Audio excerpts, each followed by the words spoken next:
Olá, queridos. Nossa 12ª aula desse projeto Bíblia Aberta. Se você perdeu alguma aula, estão todas aí na playlist no canal. Eu vou pedir, enquanto eu compartilho nossa tela, para você estar divulgando as aulas, passando aí para os seus amigos, para os seus grupos no WhatsApp, colocando nas mídias sociais.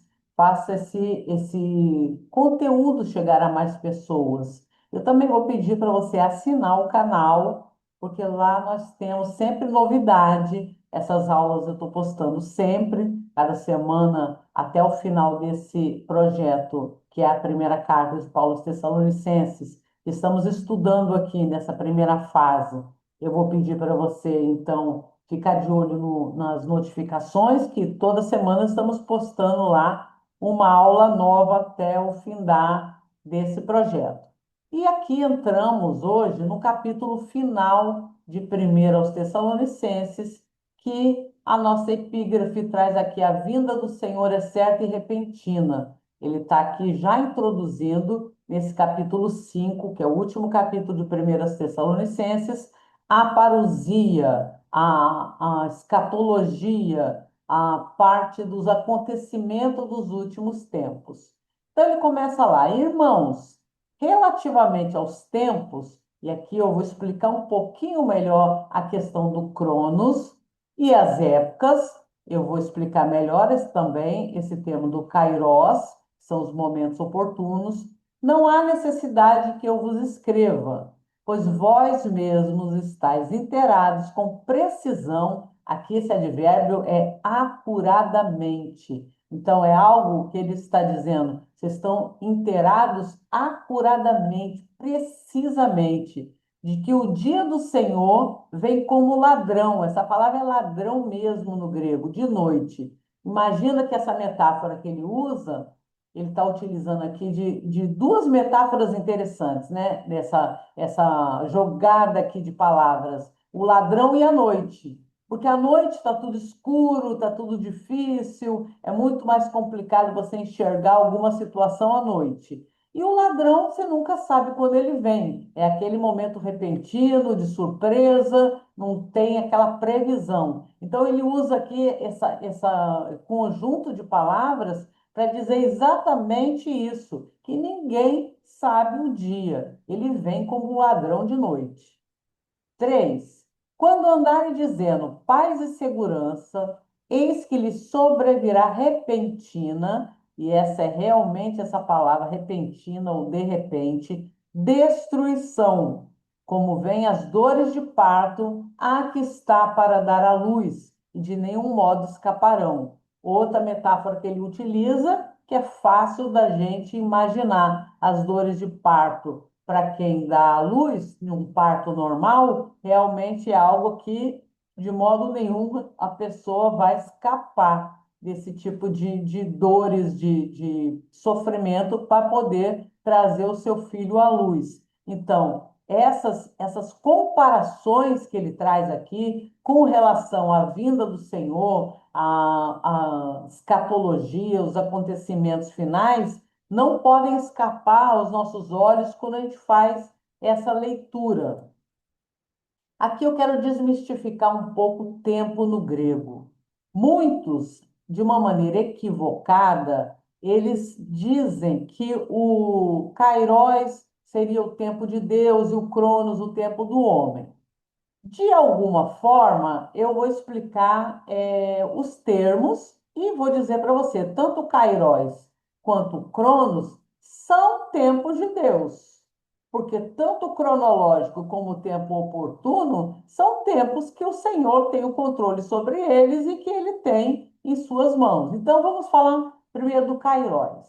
O Kairos é o tempo oportuno. Também pode ser traduzido como justa medida, somente tempo, momento, que acontece no momento certo, momento propício, tempo do juízo final e um tempo em particular. Todas essas traduções são possíveis para o Kairos. Aí você fala, mas é o tempo de Deus. A tradução não diz isso. E nós temos que ter em mente que tanto o Kairos quanto o Cronos, eles são realmente tempos estabelecidos por Deus. Agora, o que que é o Cronos? É o passar do tempo, espaço de tempo, seja longo ou breve, é o transcorrer o tempo da vida, é idade, época, data, é mais parecido com o nosso tempo de relógio, que também tem o controle da soberania de Deus. Então, eu queria desmistificar um pouco isso, porque é muito divulgado, né? Eu diria amplamente divulgado, uma tradução que não faz parte da tradução da língua grega em si. A necessidade da vigilância. Aqui no verso 4 de 1 Tessalonicenses 5 diz assim: Mas vós, irmãos, não estáis em trevas, é trevas mesmo. Ele bota aqui a palavra escotos, é treva. Para que esse dia, o dia da vinda do Senhor, que ele está se referindo, como ladrão vos apanhe. Esse é vos apanhe ou pegue. É de verdade algo, um elemento surpresa. Ele fala, vos apanhe, catalabe, de surpresa. Então, nós não estamos em trevas, aqueles que são os crentes em Cristo, os cristãos, não estão em trevas. Então, esse dia não deveria ou não nos apanha ou nos pega de surpresa. Porquanto, verso 5, vós todos sois filhos da luz. É fós no grego, é luz mesmo. E filhos do dia. Nós não somos da noite nem das trevas. Ou seja, aquele que é um cristão, ele tem um outro entendimento, ele caminha com outro entendimento, com clareza, com luz. Assim, pois, não durmamos como os demais. Pelo contrário, vigiemos e sejamos sóbrios. Aqui, essas palavrinhas, durmamos, é dormir mesmo aqui, como os demais. Ou seja, a gente tem que estar em vigília. Ele bota aqui essa palavra vigiar ou ser vigilante. Não há uma conduta aqui que Paulo falha, já que você é da luz e o tempo não te apanhará de surpresa, vai dormir? Não. A nossa postura para que não seja apanhada de surpresa é justamente esse verso 6: vigiar, ser vigilante e ser sóbrio, estar atento, estar realmente sóbrio, com as faculdades mentais todas funcionando. Verso 7. Ora, os que dormem, dormem de noite. Aquele meio que está explicando o que ele está dizendo ali no verso 6. E os que se embriagam, é de noite que se embriagam. A comparação de dormir à noite e se embriagar à noite. Nós, porém, verso 8, que somos do dia, sejamos sóbrios, revestindo-nos. Essa palavra é revestir ou vestir da couraça da fé e do amor e tomando como capacete a esperança da salvação. Aqui, mais uma vez, nos deparamos com as três palavrinhas que consideramos a tríade paulina: a fé, o amor e a esperança. 9. Porque Deus não nos destinou para a ira, mas para alcançar. Aqui a palavra no grego é adquirir a salvação mediante nosso Senhor Jesus Cristo, que morreu por nós para quê? Quer vigiemos, quer durmamos, vivamos em união com Ele. Estamos sempre ligados com Ele, independente se estamos vigiando ou dormindo.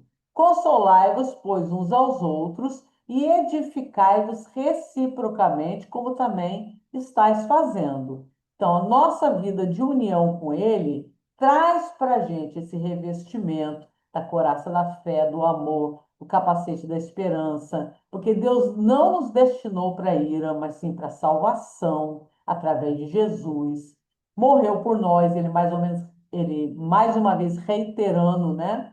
A questão da messianidade de Jesus, morreu por nós, nossa postura, o consolar uns aos outros, tudo isso ele está fazendo no último capítulo com instruções diversas.